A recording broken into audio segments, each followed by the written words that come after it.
Wewe Hussein. Vipi mbona unakuja sasa hizi?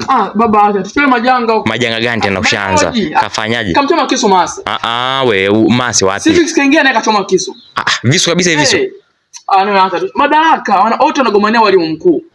Ndo Naacha. Twende hapa napoongea English bwana, subiri hapo nje tuwapeleke hospitali. English hapo nje. Kwa hiyo unaondoka? Twende la baraka. Sasa sikia. Hapa nimeambiwa nje badilishe nguo na mwalimu mkuu tuwapeleke hospitali. Mwalimu mkuu yule aliyopita yule. Nani history? Mwalimu mkuu sio ndo anastaafu. Ndo anagombania madaraka. Umechoma na visu huko. Hapa ndipo nasubiria nyuma hapo na English na Kiswahili. Kwa nisubiri hapo. Basi fanya haraka mumpeleke mwanzo hospitali. Hospitali baba. Badilisha nguo basi. Afu uje upitie kuna hela hapa sijapika leo. Nipitie hela? Ukale sijapika. Haina shida. Mbona sana unacheka? Mbona unacheka? Acha tu bani nacheka mbona umealia.